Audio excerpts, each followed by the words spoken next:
Welcome to our annual Bank of Montreal public lecture. We've done this for a number of years now, and we always strive to bring researchers who are doing the very most interesting and exciting current research in economics, and with the idea and an objective of delivering, these results not only to the academics and people in the profession, but also to the members of general public. It is my pleasure today to introduce Professor Janet Currie, who is Harry Patman's Professor of Economics and Public Affairs at Princeton University. She is a pioneer in the economic analysis of child development. Her current research focuses on socioeconomic differences in health and access to healthcare, environmental threats to health, and the important role of mental health. In addition to being the Henry Patman Professor of Economics and Public Affairs at Princeton University, Professor Currie is also co-directs Princeton's Center for Health and Well-being, as well as the program on families and children at the National Bureau of Economic Research. Before I welcome Janet and let her start her talk with the title Child Mental Health as Human Capital, let me just first thank our sponsors, Bank of Montreal and Department of Economics, as well as thank SFU Public Square for their great help and contribution to organization of this event. And regarding some housekeeping notes, I don't know if we have that slide set. I don't see it. Just this event is, there's closed captioning available for this event today. You can turn it on and off by clicking on CC button on the bottom of your black bar at the bottom to the right. And we thank AI Media for enabling this feature. We will be recording this event today, and sharing it, because we would like people who were not able to attend it today to be able to get access to the discussion. However, only the speaker and moderator will be the ones that will be recorded. Your questions are not going to be part of it. So finally, after the lecture, there will be a Q&A session, and you are welcome to submit your questions and comments into the Q&A function. This can be done during the talk itself or after. We will try to address as many questions as possible, but we might run out of time, so might not be able to get to all of them. So with this, I would like again to welcome Professor Janet Currie and let her start her BMO public lecture. Welcome, Janet. Okay, thank you very much. I'm just going to share my screen here. Let's see.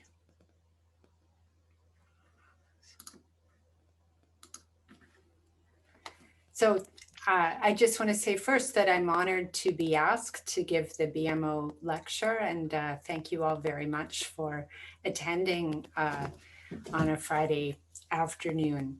I hope some of what I have to say is interesting to you. So as Yasmina said, I'm going to talk about child mental health as human capital. And a good place to start is thinking about, well, what is human capital anyway? And this is one way to answer the question of, well, what are you as an economist doing studying child mental health anyway? So human capital is a form of wealth that's embodied in people. And economists have actually studied human capital for a long time, but mostly they focus on education. And when they thought about child health, they thought about child health as something that affected people mainly because it had an effect on education. But increasingly, economists have recognized that child health is an important type of capital in its own right. And within that, bucket of thinking about health, mental health is one of the most important aspects. So just to give you some evidence of how important it is in a quantitative sense, this figure is taking data from something called the US Social Survey, which has been asked for a long time. This particular question is asked to employees, and it goes, now thinking about your mental health, which includes stress, depression, and problems with emotions, for how many days during the past 30 was your mental health not good? So this is a subjective account that people are giving of their mental health state. And what I think is remarkable is just how big the numbers are. So in terms of the number of people that are reporting that they had any bad mental health days, that varies between around 40 and 50% of respondents. You also see that among people who are reporting a lot of bad days, 10 or more, that's about 15% of the population. So there's a lot of people who are reporting that they have some kind of mental health problem. Now, another way to get a handle on that maybe is even more objective is to look at the number of times when somebody shows up to the emergency room that there's a code on that visit that indicates that they had a mental health condition. Now, they might also have other reasons for turning up in emergency. So all I'm recording here is whether there was a flag that says that there's some sort of mental health condition. So this is data on all of the ER visits in 6 US states. And out of 1,000 people, there's about 380 in a year that visit the emergency room for some reason. Out of those visits, about 51 have some sort of mental health issue flagged. Now, breaking that down, some of those have substance abuse, but no other mental health condition. But a more frequent thing is that people have some sort of mood disorder, like depression, or that they're suffering from anxiety. So what this is telling us is that there's an awful lot of people who are showing up in emergency rooms with mental health conditions.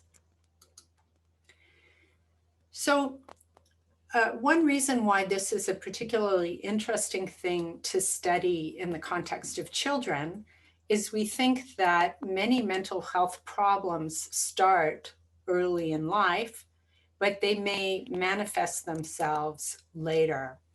And mental health problems are extremely common.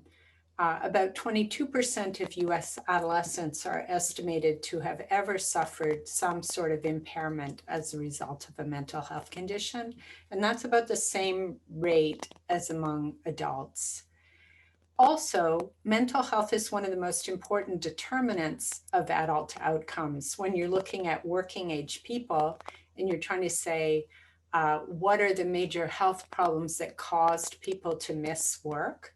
And what are the things that caused them to miss work for the longest periods of time when they did miss work? The answer to both of those questions is a mental health problem.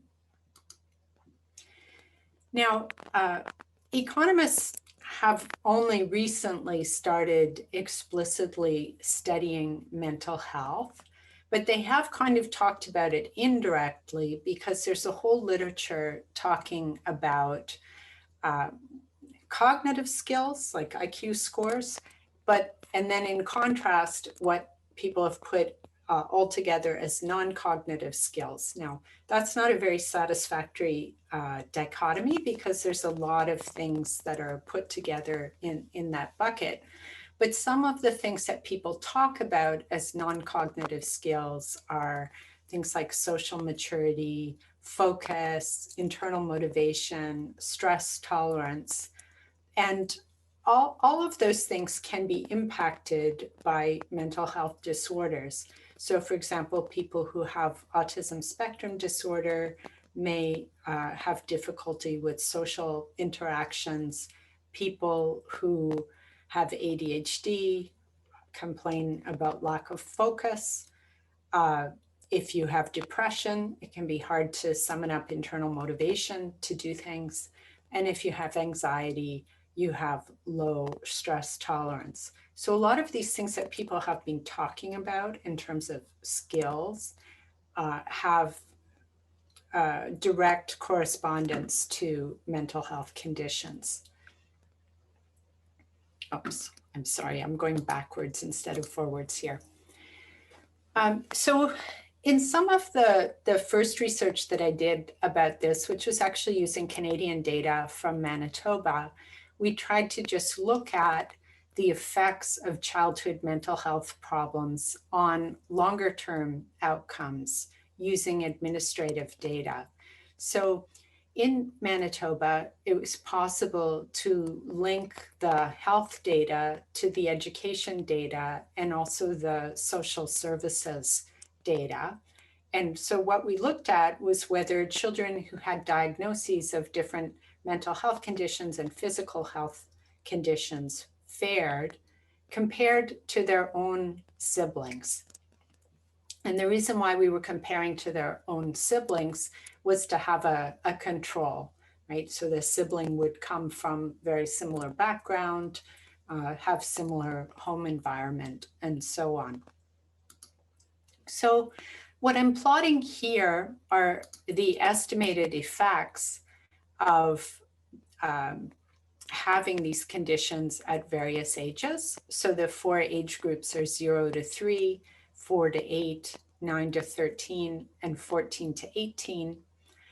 The 3 conditions that I'm showing here are ADHD or conduct disorder, asthma, which is the most common physical health condition for children, and also injuries. Okay, so you can see that relative to asthma or injuries, ADHD or conduct disorder had a lot bigger effect on this outcome. This particular outcome is whether people started receiving social assistance at 18 when they aged out of their family group and were able to claim on their own.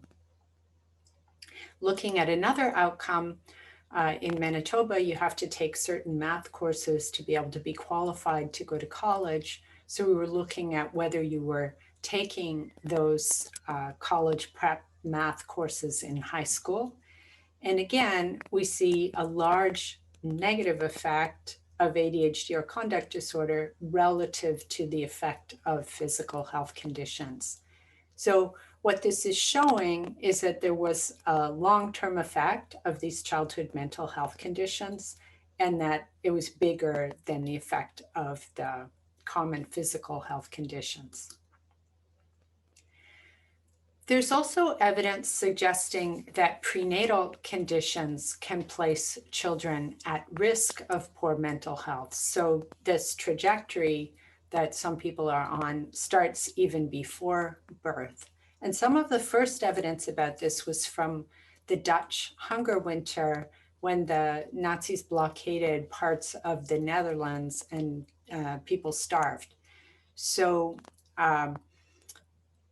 this kind of natural experiment lent itself to seeing what the effect of that deprivation was, because you have cohorts before who were well fed, then you have cohorts who are in utero and affected by the famine, and then you have cohorts born shortly afterwards who are also well fed. So you can identify the group that was really affected. And they find higher incidence of mental health conditions, including schizophrenia, in the cohorts that were affected. Using kind of less extreme differences, there are studies using Danish administrative data and looking at twins. And when you have twins, usually one twin is heavier at birth than the other twin. And what they find is that looking at these twin pairs, the twin pair who was heavier is systematically less likely to have ADHD than ones who are lighter. So they were establishing a link between low birth weight, which is again affected by nutrition, as well as other things like pollution exposure and childhood ADHD.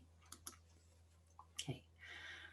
One of the most compelling studies, I think, of this issue uses administrative data from Sweden and looks at the effect of having a death of a close maternal relative during the pregnancy. And they compare that to children whose families experienced a death of a close maternal relative in the months after the birth. Okay, so all of the families had a loss. All of the families might be similarly affected by the loss going forward. But the difference is, did the loss occur while the child was in utero or afterwards? Okay, and so doing that comparison, they find that the probability of using an ADHD drug increases by 25% in childhood among the ones whose mothers got this shock. And the probability of using drugs for anxiety or depression in adulthood also rises for the affected cohort. Okay, so basically we've shown that you can do harm to people's long-term mental health through having very negative conditions during pregnancy. But on the flip side, and more cheerfully, there are interventions that have shown positive effects. So for example, studies of cohorts in the United States who got public health insurance because of expansions of the Medicaid program find that when you follow those children into young adulthood, that they have better scores in terms of mental distress than children who were born just before and who were not eligible for these expansions. I've also done some work with Anna Chorney looking at another program, which is a nutrition program in the United States called the Supplemental Nutrition Program for Women, Infants, and Children, or WIC. And we look at children whose mothers got WIC prenatally compared to their own siblings and follow them up to be 6 to 11 years old. So the children were born between 2004 and 2009, and we followed them up to 2015. And we find a decrease in ADHD and other mental health conditions that are diagnosed early in childhood. And we also find larger effects for African Americans, which we interpret as being due to the fact that the African Americans in the sample are more disadvantaged. So there are bigger gains to being in these protective programs if you are more disadvantaged to begin with. So a lot of these programs have expanded, and if it was true that they're improving child mental health, then you might ask, well, you know, everything you read in the newspaper is about how child mental health is getting worse. So how can those two things add up? I think it's important to realize that one reason why we see a lot more mental health diagnoses is because diagnostic standards are changing. And a second reason in the US context is precisely because of these improvements in healthcare coverage. So basically, when people have more access to care, they go to the doctor more. And if they go to the doctor more, they get screened more. And if they get screened more, then you find more cases of things. In the US, it turns out if you look, for example, at children who are getting medication for ADHD, that has gone up. And this shows an increase between 2004 and 2013. Over that period, the increase is all coming from the kids with public health insurance, which is the red line here. And none of it is coming from the people with private health insurance. So that's a little odd and makes you wonder, okay, what was going on with the public health insurance program?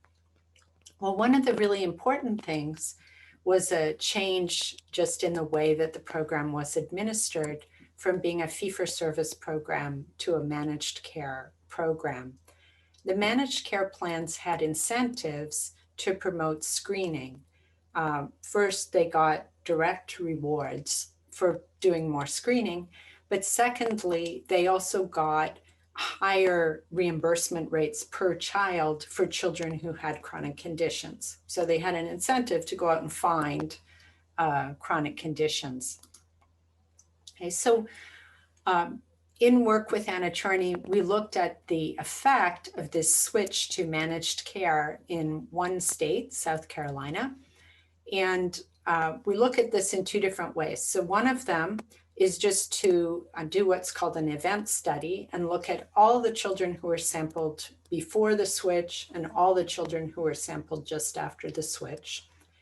And the other way is actually to follow the same child over time and say, okay, if we're looking at the same child, were they more likely to be diagnosed with things after their insurance changed?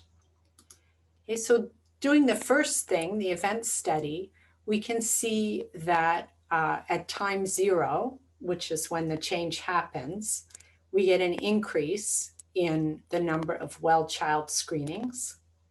And right along with that, in the bottom panel, you see that there's an increase in treatment for ADHD.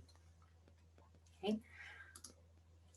We also see this kind of a pattern if we follow the same child over time. So here, the same child had a 15-point increase in the probability of getting a well child visit off of a mean of 0.44.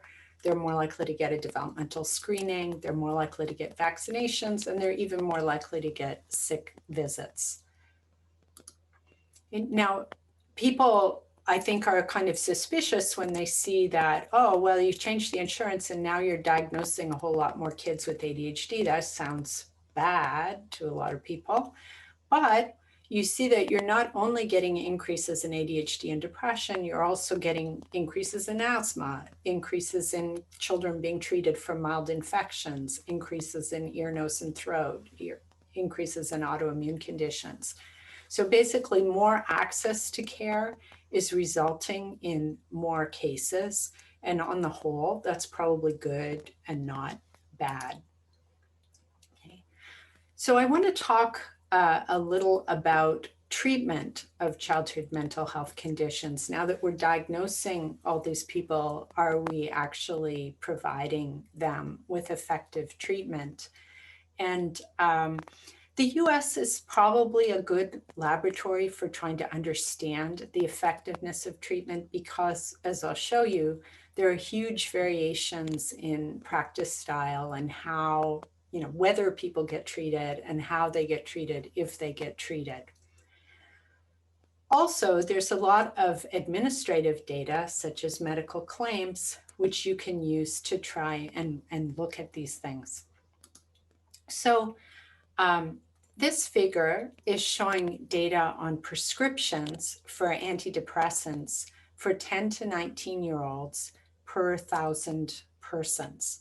Okay, so you can see it's very modeled, that some counties have a lot right next to some that have a little. The scale is kind of staggering. So the darkest red here is saying that there were 967 30-day prescriptions per 1,000 teenagers in the course of a year. Okay, so that's really a lot in the places where they're most subscribed or prescribed. And then in the places where they're the least prescribed, there's some places that had no prescriptions at all. So in the rest of the talk, I'm going to talk about some work that I'm currently doing with a graduate student at Princeton named Janet Currie, looking at how mental illness is being treated in US adolescents and what the effect of that is. And the reason why we're calling it rules versus discretion is we're trying to see what would have happened if some sort of basic rules about prescribing had been followed more closely. Okay, so We mentioned already that a lot of mental health disorders manifest in adolescence, that these disorders are often more debilitating and more harmful than physical health conditions. And yet there's actually very little comprehensive information on how people are being treated and what effect that has. So in this research, we look at the treatment and outcomes in a large national sample of children. And this data is going to come from a private insurer. So all these kids have private health insurance. It's Blue Cross Blue Shield, which is actually pretty good insurance. So we're going to see variations in what they get. And it's not because they have different insurance coverage. These kids all have insurance coverage. We're going to look at kids who we start observing before age 11, and they have a first mental health episode sometime between the age of 10 and 17. The mean age at onset is going to be about 12. So think about, 12-year-olds coming in with a new problem. And we're going to look at how much of the variation is explained by some of the characteristics of local areas, like do they have any child psychiatrists in this area, and how much of it is not explained. And then we're going to try and use some machine learning techniques to try and predict the type of treatment that they got and how that affects their outcomes over the next 2 years. So one reason why it's useful to study children is because most of them, if you're catching the first spell, haven't had any kind of treatment before. So providers don't really have to think about like, well, the person's on this drug already, should I continue the drug or not? Also, there's fairly clear guidelines about how people should be treated. For example, clinicians should start with a drug that's approved for use in children. Clinicians should avoid older tricyclic antidepressants because they have not been shown to be effective in children and they can have dangerous side effects like heart problems. Clinicians probably, at least for the first prescription that you're going to give somebody, should avoid addictive drugs and drugs that are dangerous if you overdose on them. So an example like that would be benzodiazepines, which are often prescribed for anxiety. So I'm going to group in much of what I do those drugs together, and I'm going to call them red flag drugs. So I'm not trying to argue that it's never appropriate to prescribe those drugs. Just saying that, if you have a 12-year-old who's never had any kind of mental health condition before and they show up, that this probably, one of these drugs is not the place that you should start. So the sample of children that we have are all insured by Blue Cross Blue Shield for at least a year between 2012 and 2018. I mentioned they had to be observed first before age 11. They have to be observed for 6 months before their first episode, and that's just so that we can see that it is a first episode. And then for outcomes, we're going to follow the people for 24 months, and that's going to give us about 97,000 people altogether. Okay, so what are people being diagnosed with in this sample? The major things they're being diagnosed with are like that ER chart that I showed you, mood disorders, anxiety disorders, and because these are children, they could also be diagnosed with adjustment disorders. Okay, so there are people who have some very severe conditions like bipolar or obsessive compulsive disorder, but that's relatively rare in this sample. You can also see there's some people with eating disorders. There is also a fairly large group of people who are in here because we see that they're being treated for a mental health condition. So they have therapy or they're taking a psychiatric drug, but they don't have a diagnosis in the file. Okay, so you might think that that is very odd, but I think it partly reflects who is treating a lot of these children and the stigma that's associated with mental health problems. So many of these children are being treated by their primary care physician, and they may be seen in the course of a normal office visit.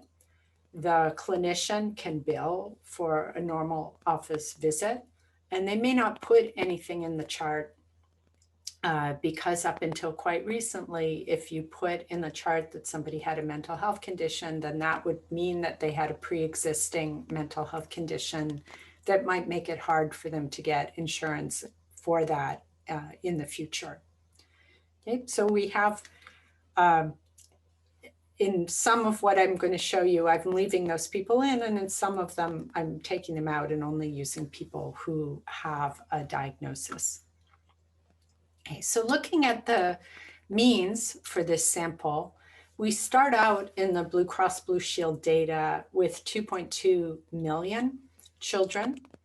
And then if we look at the fraction that have a first mental health episode over the period that we're observing them, it's a little less than 10%. And that actually matches well with data that we have from national surveys for this age group.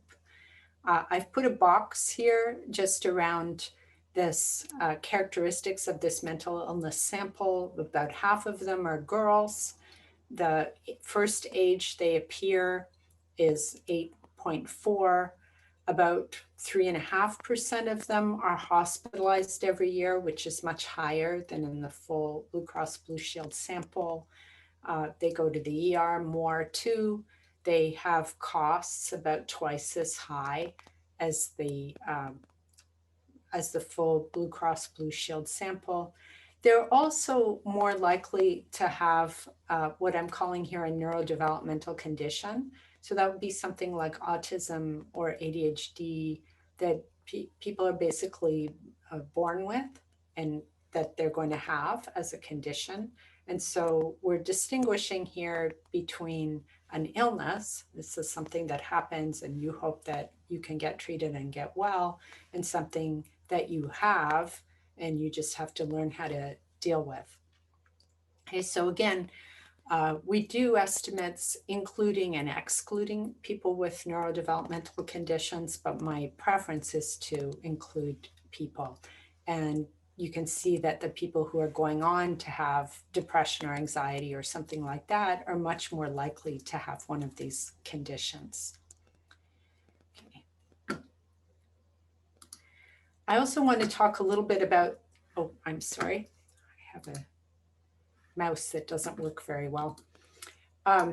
If you look at the red flag drugs, you can see that there are some differences. So they're a little bit more likely to be female.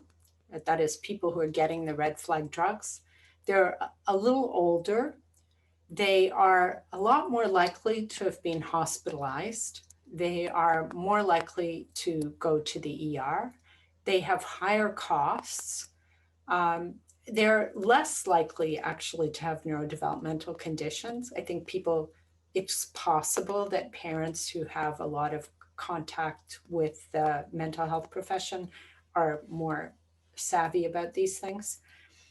And so you can see there's some differences already emerging between the full sample of people who are having an episode and the people who are being treated in this way. Okay, so looking at how it breaks down then, if you look at the pie on your left, you can see that about a third of these kids who have a mental health episode don't get any treatment within 3 months. About 42% get therapy alone, which is probably reasonable. About 6% get therapy plus drugs, which may also be reasonable. Some people need drugs. And then 22.5% get drugs alone with no therapy. This is not recommended in the sense that even somebody who is getting drugs, at a minimum, they should at least see a therapist once in a while to assess how the drugs are working. Okay, on the right, we're looking at the group who got drugs, who got drugs at all. So that's the drugs alone and drugs plus therapy group. Okay, so the right pie is a subset of the people on the left. And here, what you see is that of the people who got drugs, about 45% of them got one of these red flag drugs. And 13% of them actually got more than one of these red flag drugs. So it's almost half and half, whether if you get drugs, you're getting a sort of reasonable drugs or these red flag drugs. Okay, so there's a big literature about variations in care across areas in medicine and also in economics. A lot of this literature focuses, when it's talking about mental health, on whether there are shortages of mental health professionals. So the basic line of thinking is that, well, there seems like there's a lot of not very good prescribing going on out there. Maybe that's because there's not enough child psychiatrists. And so there's a lot of people going to see their general practitioner, and maybe the general practitioner just doesn't know what they're supposed to be doing. So we try and look at some of these things. This figure is just showing the variation across areas. So for example, in the row, child treated within 3 months, there are some places at the 10th percentile of the distribution where half of the children are treated within 3 months. And then if you're up at the 90th percentile of the distribution, 88% of kids are treated within 3 months. Okay, so there are these big differences across areas. If you look at red flag drugs, there are some areas where no kids get them. And then there are other areas where all the kids got them. Now, those could be small areas with not very many kids. So if you look at the 25th percentile and the 75th percentile, you still see that there's a lot of variation there in what is happening across areas. Okay, so we try and look at whether this variation across areas can be explained by things like variations in the children's characteristics, how sick they are, measures of the characteristics of the local area, measures of the healthcare market, like how many psychiatrists there are, how many therapists there are, and so on. Okay, so when we look at this, we're estimating large regressions with lots of variables. I've boxed here for the red flag drugs some of the things that affect some of the child level characteristics that affect whether kids get red flag drugs. You can see older kids are more likely to get them, girls are more likely to get them. If you had your first episode in a hospital, like it was so severe that you ended up being hospitalized, you're actually more likely to get one of these drugs. And then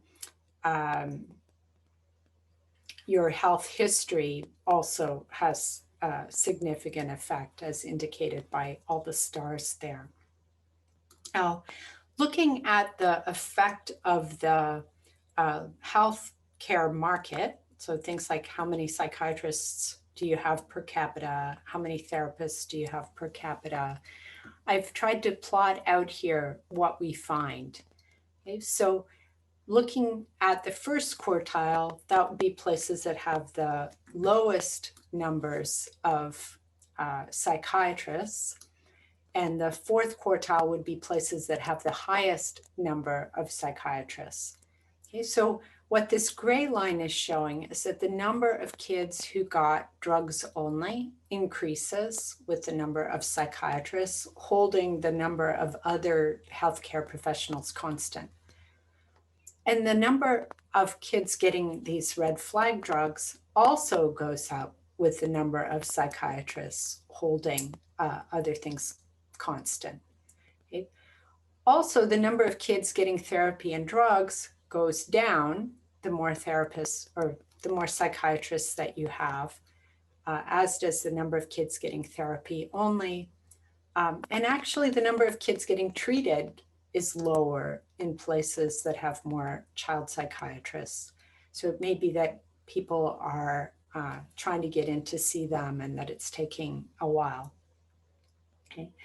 You see the opposite pattern if you look at changes in the number of therapists holding the number of psychiatrists constant. So if you have more therapists, then you're more likely to get therapy, you're less likely to get drugs only, and you're less likely to get any of these red flag drugs.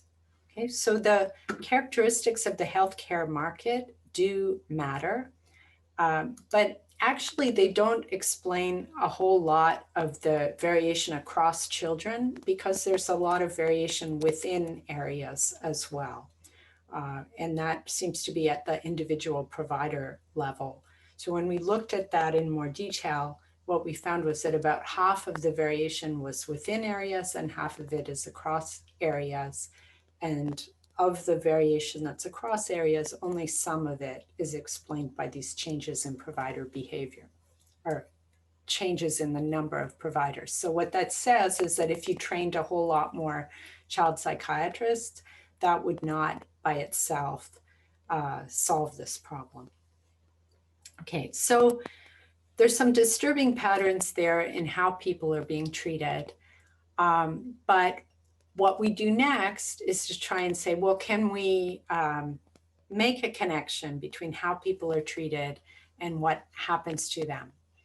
So what we do is we use machine learning techniques, specifically lasso, to try and select out of the large number of variables that are in our database and see which ones are the most predictive of the different types of treatment.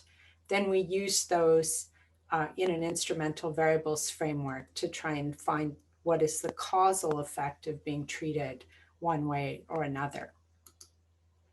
Okay, so the outcomes data that we look at, first of all, we look at total spending, both on healthcare and on mental health spending. Okay, so it makes sense that how you're treated for your mental health problem will affect mental health spending, but could also affect total spending because a lot of these mental health drugs can have severe physical side effects, right? So that could cause your total spending to be different. Or, you know, if people are injuring themselves, that would also cause total spending to be different.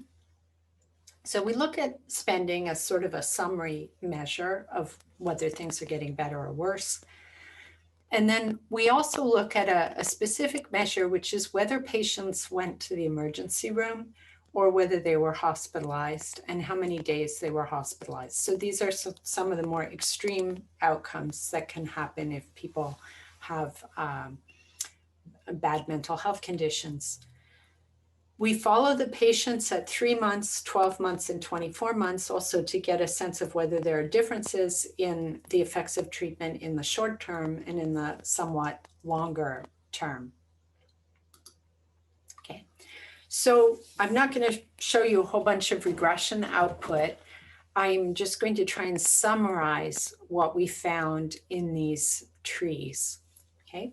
So if you think about somebody coming in with an initial episode, the first question that we ask is, did they get treated within 3 months? Okay. And here I'm controlling for diagnosis, so we're excluding the people who have no diagnosis. Okay. So if I was treated within 3 months, then the cost is $5,000. This is a cumulative cost as of 24 months. And if I wasn't treated within 3 months, the cost is $3,200. So treatment is actually associated with somewhat higher costs, which makes sense. You know, you have to pay for treatment. Okay, now, if I got treated, I could ask, well, did I get drugs or not? if I didn't get drugs, that means I had therapy, and the cost of that is $3,200. If I did get drug treatment, though, then the cost goes up to $7,335. Okay, so that is a little bit disturbing that it's almost twice as much. Okay, but this group who got drugs, I can say, okay, well, what kind of drugs did they get? Did they get the red flag drugs, or did they get the other drugs that are FDA approved for children? Okay, so if I didn't get red flag drugs, then the cost is $2,334.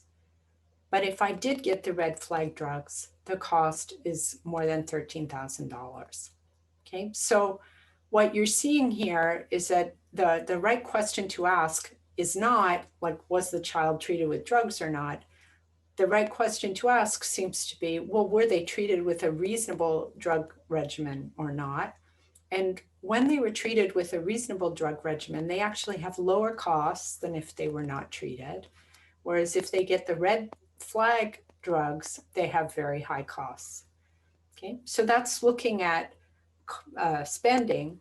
If we also look at these measures of facility use, so that's whether you ended up in the ER or you ended up in the hospital, you see similar patterns. So the people who are treated within 3 months are actually more likely to use facilities. If they got drugs, it's about the same, actually, the facility use. But if I break out the people who got drugs into the ones who got red flag drugs or not, then what you see is the ones who got approved drugs have the lowest facility use, and the ones who got these red flag drugs have very high facility use. And that could be actually directly an effect of side effects that it's putting people in the ER and the hospital. Okay, so to conclude this part of my talk, what I've shown you is that there's a lot of variability in treatment, which is not entirely explained by the variations in the supply of mental health specialists. There seems to be a lot of questionable prescribing, even among psychiatrists, right? Because when you had more psychiatrists, you actually got more of this questionable prescribing. Having any treatment in the first 3 months is associated with higher costs and facility use. Drug treatment is higher cost also, but those two results are driven mainly by this questionable prescribing of red flag drugs. And it seems like if you took that away and people were adhering to these somewhat loose guidelines of not prescribing benzodiazepines and tricyclic antidepressants and prescribing something that was FDA approved for any use in children, that would considerably improve outcomes. And to summarize my sort of overall talk, then what I've tried to argue is that mental health may be one of the most important aspects of child health, which in turn is a really important dimension of people's human capital, which affects their education, earnings, employment, and so on going forward. Mental health tends to have larger effects than common physical health problems in terms of these future outcomes. And overall, I think there's an urgent need to better understand the determinants of treatment and promote compliance with guidelines that will make people better. So that's all I have to say, and I'm really pleased to take any questions.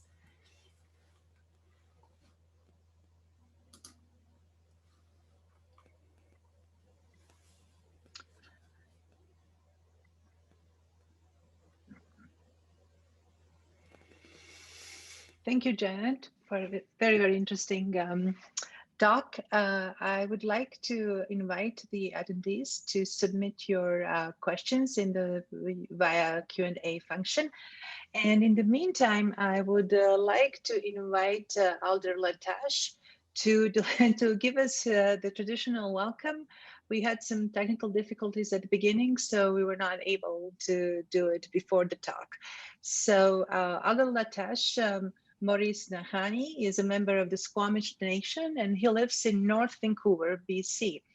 Alder Latash has a bachelor degree from arts and from Simon Fraser University, and an associate degree in arts and sciences from Capilano College.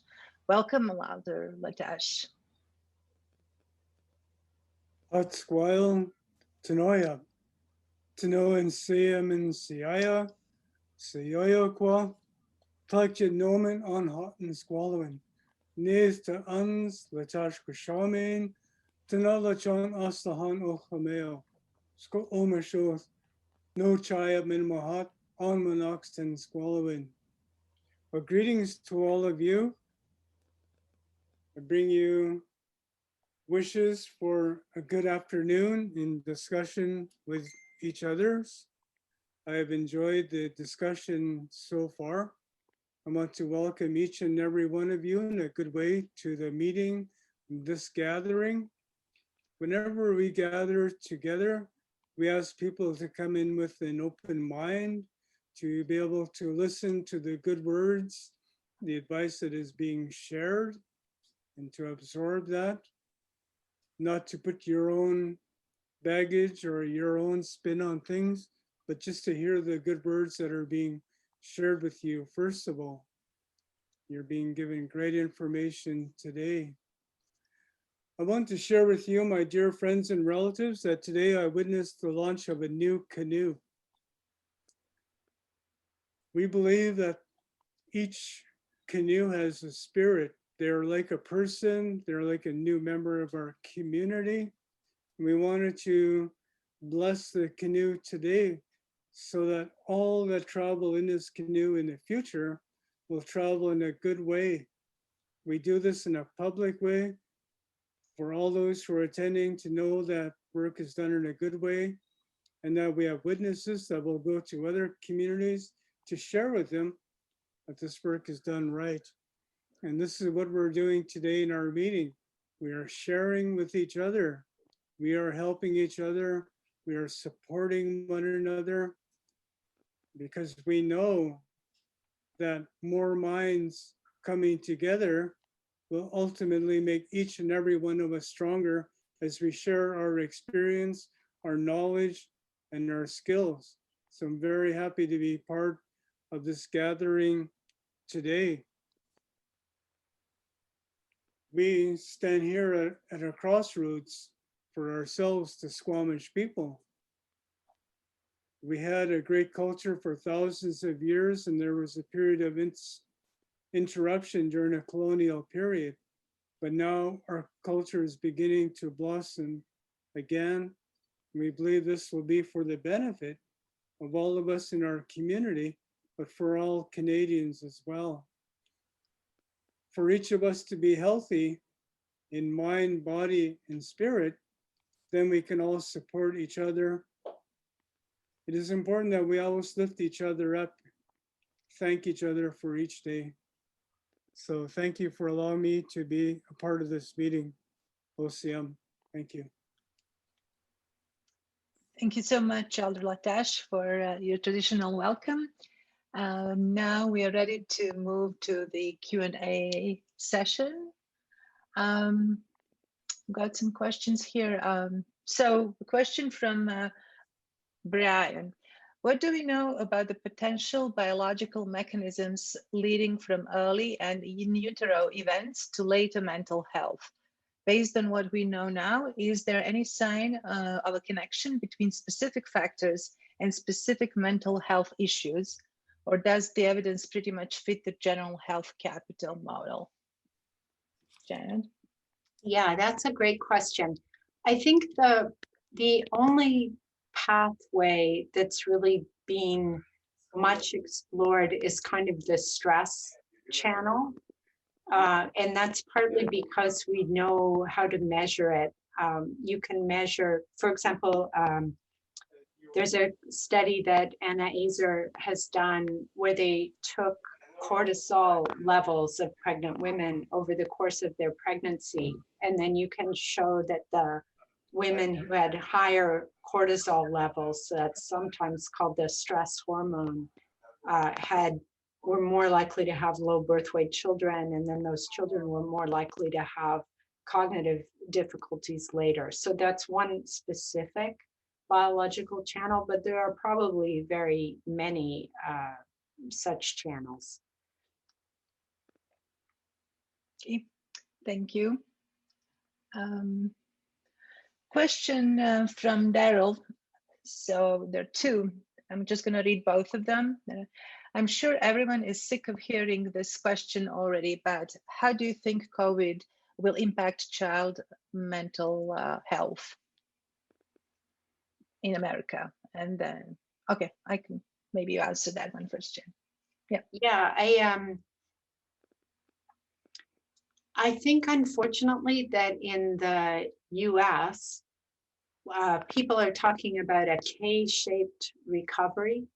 You know, so in other words, some people are doing fine in the COVID economy and other people are doing very badly. And I think the same may end up being true of children. Right? So there's the economic stress that parents are going through in some cases. There's social isolation, which is very different for different people. There's the disruption in schooling, again, which is very different for different people. So, you know, people with resources have even been getting together groups of children and hiring their own teacher, you know, and then they can control everything, the infection rates and so on within their group. And then, of course, for many people, that's not a possibility. And then they have to deal with the public schools, which are kind of open, closed, open, closed.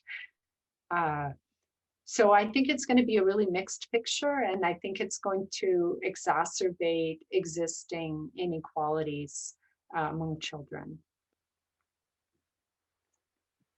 Okay. And then another one from Daryl. Also, in your opinion, why are red flag drugs being overprescribed? Drug companies or? Yeah, so that's a great question too. I think that we know, say, from the opioid crisis that drug companies can play a really negative role pushing drugs which are not very helpful. But in this particular case, I think there may be other factors at work. So take the example of tricyclic antidepressants. Those are old. Most of them are off patent. They're not expensive, and a prescriber prescribing mental health drugs isn't getting anything from prescribing them. They're not getting a kickback or anything like that. So then why are they prescribing them? Well, I think it's because some of the doctors kind of were trained in the use of those particular drugs. They've been using them for a long time. They're comfortable prescribing those drugs and with the side effects that may be associated with those drugs, and they just haven't learned about better ones. So that's one hypothesis that could account for some of the prescribing. I think it's quite difficult for doctors to stay, particularly general practitioners, to stay on top of all of the things that they're supposed to do. Guidelines change. So there's a big role potentially for things like electronic medical records or data systems to kind of flag things. You know, you don't want to necessarily override what doctors are doing, but you could imagine something popping up and saying, oh, you know, did you know that there's this whole class of new drugs called serotonin reuptake inhibitors, which are, you know, considered to be better. And maybe those kinds of things would have an impact. I think doctors make a lot of mistakes, and we all make lots of mistakes, but in the case of doctors, it can be, you know, much more disastrous.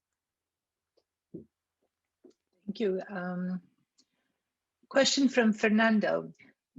The effect of early treatment with red flag drugs is interpreted as evidence that prescribing drugs too early can worsen outcomes.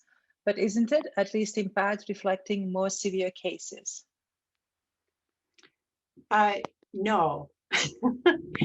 So, like, there's two things there that I think I wasn't saying. So one is that I wasn't saying that the effects that I'm seeing are because the drugs are being prescribed early, right? We had two sets of kids getting prescribed drugs. Some of them were being prescribed drugs that were appropriate early, and other ones were being prescribed drugs that were inappropriate early. The ones who got the FDA approved drugs had better outcomes, right? So that has nothing to do with the earliness. All the kids here are getting treated or not treated early. The second thing is that the point of the lasso is to try and deal with things like the severity of the cases, right? So what I'm doing is I'm using characteristics of their local healthcare market that predict which drugs they got, right? So if I'm in a market where all the doctors are prescribing tricyclic antidepressants, then chances are I'm going to get a tricyclic antidepressant. It doesn't matter what my severity is. That's just what doctors do in the area that I am. So that's the type of variation that I'm trying to use to be able to identify the effect of getting one kind of drug rather than another, independent of the things like severity. Okay, thank you. Next question from Simon. Universal childcare has been a political issue here in British Columbia for many years. Quebec has had universal childcare for some time, but some empirical evidence, e.g. papers by Baker, Gruber, and Milligan, indicates that it has negative effects on kids' mental health. Does your research have anything to say about the likely cost benefits of universal childcare? Okay, well, I don't think the research I talked about today has very much to do with that, but I can comment on it since I'm very familiar with those papers. I think there's also a literature that talks about, you know, whether childcare in general is good or bad for children. And I think the really important thing that a lot of that discussion misses is, well, what is the alternative? Like, how good is the childcare and how good is the alternative, right? And unless you specify that, you're not really going to have a very informative discussion. So if you think about the Baker, Gruber, and Milligan work on the Quebec universal childcare, what was happening? Well, they already had a program in effect to provide childcare to low-income people.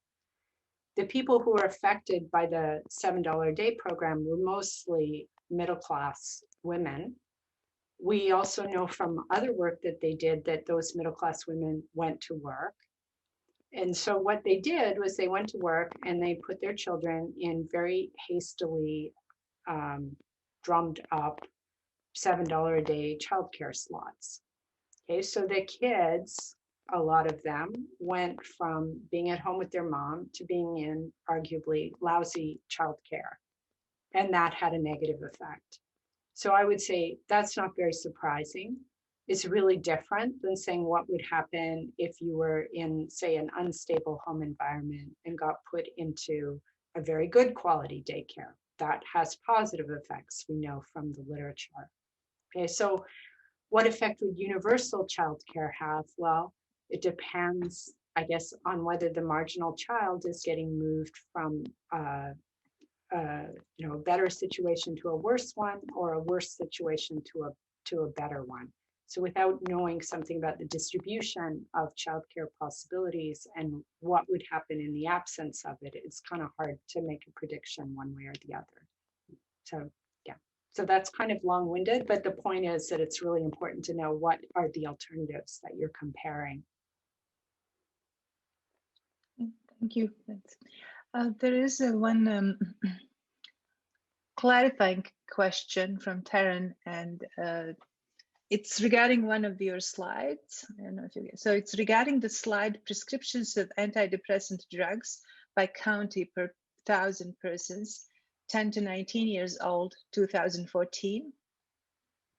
So he's saying he thinks, I think I must be reading it incorrectly.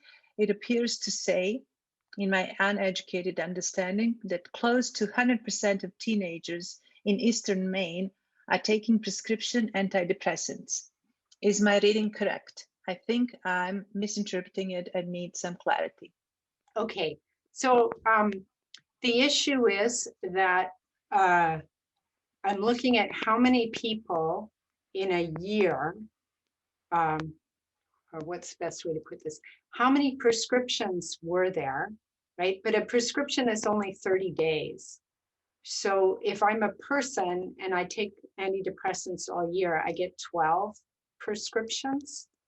So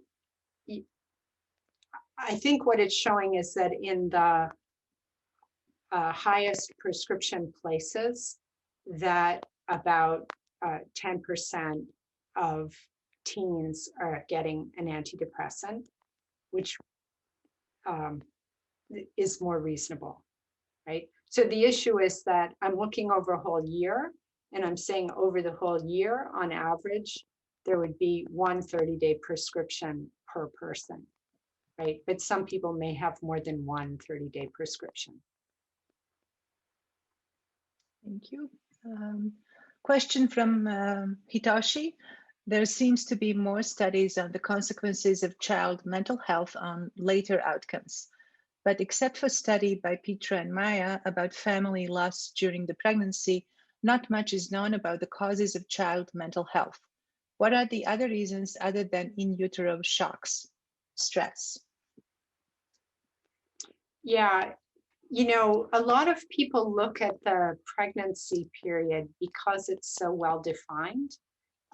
So if you're using administrative data, you can see, well, okay, the child was born on this day, and so they were in utero for usually the 9 months before that. And so you know exactly when to look. Then as soon as the child is born, you have this sort of longer period, and you don't know exactly when a shock may matter. And there can be multiple shocks over a period of time. So it just becomes a more difficult problem, which is one reason why I think there's less research into that. But yes, it's kind of the obvious next question. And in outside of economics, there's a lot of research talking about traumatic experiences in childhood and linking those to future mental health problems. So there's a lot of reason to expect that those things may be very important. Thank you. Question from Paula. Do you have any comments on any research about mental health medication being prescribed and the level of pharmaceutical marketing conducted by state? So I guess when I started this research, I was more negative about, like my prior was it was just bad to prescribe drugs to children. So I have to say my own research isn't really bearing that out. My own research is saying more that the problem is the fact that so much of the prescribing is kind of outside a reasonable guideline, and that there's some evidence that the prescribing, which is within a reasonable guideline, is actually helpful in the sense of lowering people's healthcare costs and keeping them out of facilities. So I think that deserves more investigation.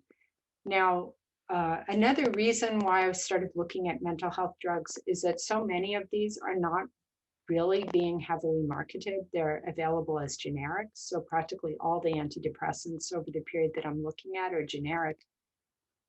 We don't think that there's a lot of marketing that's being done for generics. So this isn't like cancer drugs where there's like huge amount of marketing going on for different drugs, and the new drugs are still under patent and they're fantastically expensive. These are mostly cheap drugs that aren't being heavily marketed. And so I don't think that marketing is the main reason why doctors are using one thing rather than another. I think it's more that they have their favorite drugs and they just give their favorite drugs to everybody who comes in the door. Thank you. Question from Laurie. What are some strategies, ideas to support children and youth within a school system and to minimize the stigma? So I think the stigma is really important. I actually think everybody can help with the stigma just by talking about mental health problems. It's very striking, you know, if somebody has a child that has a mental health problem, there is a lot of blame on the parents, right? Like even you listening to me probably can't help yourselves from thinking, oh, if the child has a mental health problem, it must be because the parent did something wrong, right? And that's not just the average person who feels like that. A lot of the mental health professionals also feel like that, you know, so the child has a problem, the first thing they want to do is investigate the family and see, you know, oh, there must have been some trauma, you know, somebody must have abused the child, somebody must have done something terrible. So there's not like a huge reflex to support families. And there's not a sense that, you know, this is something that happens a lot. Right? And if the child had cancer, you know, or the child got diabetes or something like that, you know, yeah, maybe that would also be to some extent of the parent's fault, but that wouldn't be the first thing that everybody would say, you know, like, oh, your child got cancer, that must be your fault, right? So I think just talking about it in a normal way and recognizing that lots of people have mental health problems, you know, and when you start talking about it, what you find out, like you'll talk about it and then somebody will say, oh yeah, I have a brother, you know, with a problem, or I have this relative with a problem. And it's just so common. Everybody has somebody, you know, in their family with a problem. And then we all go around like not telling anybody. So I think dealing with the stigma by talking about it more openly would be incredibly helpful. So some of that in a school context may mean educating teachers just about how prevalent these problems are, how to recognize different kinds of mental health problems, you know, to understand that a child may be having some kind of really diagnosable problem and that they're not just being difficult and trying to make your life miserable in the class. Another big problem in the US context is lack of coordination between the healthcare system and the school system. So in particular, a lot of the health records are confidential and are not shared with the school system. So that can make it quite, you know, the school is dealing with the child every day, but they're not getting any information often from the mental health establishment about the child. So that may be better in the Canadian context, but that's a big problem in the US. Thank you. So another question from Laurie, how has online learning affected children's and youth mental health? So this is kind of like the first question about where the answer is it depends. Yeah. Some people are doing much better than others. For some children, say children with autism spectrum disorder, some of them it's actually better to be online. It's easier to deal with people online than in person. So, you know, some people are actually finding it much more satisfactory. That's probably a minority. You know, other children are finding it very difficult. I know even within the same family, I was talking to somebody the other day who was saying, you know, one of their children was fine with it, you know, was going online, talking to their friends, didn't seem to be having problems. And then the other one is really suffering and acting up and so on. So yeah, it's going to have really different effects on different families and even on different children within the same family. Thank you. Okay, we have about 10 more minutes, so let me try to see what. So a question from Kevin: are you able to comment on what the rates of prescriptions for red flag drugs might look like in Canada for adolescents compared to the US sample? Are there more rules and less discretion here? So I don't know, but I'm trying to find out. So I'm trying to get some access to the OHIP data, which might allow me to look at that. Although it seems like in Canada, mental health doesn't have very comprehensive coverage in a lot of provinces. And so it's hard to find, like, even if you can get access to it, it's hard to get a database that includes all of somebody's contacts with the mental health system, because a lot of the contacts are outside of the provincial health insurance system. Like in Ontario, psychiatrists are covered, but psychologists are not covered, social workers are not covered, other kinds of therapists are not covered. So I guess one thing I would expect under that scenario is that there's a lot more kids who are seeing psychiatrists but not getting very much therapy, just because it's not available in the health insurance system. Thank you. Question from Anders. For surveillance purposes, would mapping rates of ADHD in children at neighborhood or community scales be too downstream in order for target programs policies? Are there other more upstream variables that could be used as sentinel indicators, e.g. level of prenatal care, food security?